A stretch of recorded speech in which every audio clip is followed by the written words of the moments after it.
Okay, so this is Christine. It's written by Stephen King in the in the 1980s, and Stephen King is known for a lot of very violent stuff. He has 4 books on the banning list right now, and Christine is one of them. In the beginning of the book, Arnie Cunningham and Dennis Fielder are driving down the road when Arnie spots a 30-plus-year-old Plymouth Fury.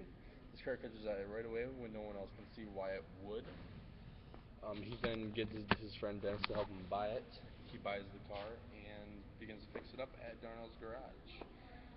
When Arnie goes to visit the car, he notices that something is not quite right. His friend is making a lot of sporadic changes, and he doesn't really know why. So then he gets a little curious about the car. Eventually, Dennis finds the proof he needs in Arnie's handwriting to figure out that something is not quite right. Dennis has gotten into a bad accident at this time during a football game, and he was placed in a full-body cast as a result of his injuries. At the beginning of his time in the cast, Arnie signed his cast with his normal signature, but at the end of the month, he signs his cast with the signature compared to the car's previous owner, LeBay. This confirms Dennis' suspicions that Arnie is not quite himself. One day, Ernie's enemies trashed Christine, and the car is badly ripped apart, and it seems that the car will never run again. However, by some magic, the car is refixed within a week, and it's looking good as new. Then the killing started. Every single person that had a hand in Christine's attempted murder ended up dying in the next couple days. A couple of people were run off the side of a road. A couple got ran over, just plain ran over, backed up, ran over again, seeming as if someone was in a great rage when they kill him.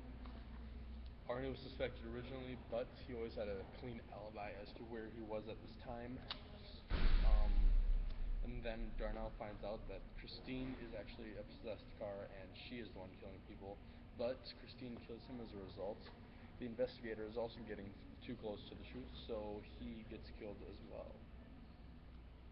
By this time, 7 people have been murdered by Christine within a month's time. This results in quite a bit of curiosity from Dennis. After he gets back on his feet, he goes and visits Christine and finds that she is seeming to be protecting herself from him. So he takes it on himself to kill the car and gets a big 18-ton truck named Petunia. It results in a massive fight scene, which Dennis ends up winning. He completely obliterates Christine beyond what he thinks is repairable. He later finds out that the exact minute he kills Christine, Arnie also died.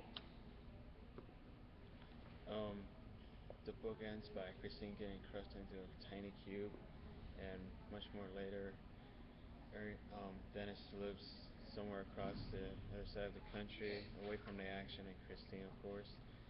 And much later, he discovers that there's another murder scene where he was from, and it was one of the people from the final murder scene of Christine. So he assumes that Christine can regenerate herself and is coming back for him.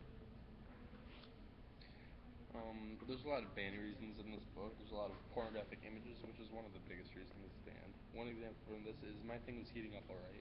More than one night I brought her back from the submarine races at the drive-in. My balls were rubbing so bad I could barely walk. It's on page 71. There's a lot of swearing. It's about on every single page. Violence is very descriptive. For example, the kid's dead, Arnie. They had to scrape his legs up with a shovel.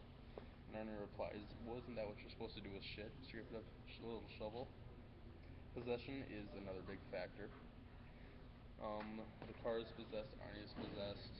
There's a lot of church organizations that feel opposed to this because it is not a very religious approach. The example of this is on page 455. Arnie's face changed. A sneer bloomed on his lips like a rancid rose, and I saw him as he must have been back when the world was young and a car was all a young man needed to have.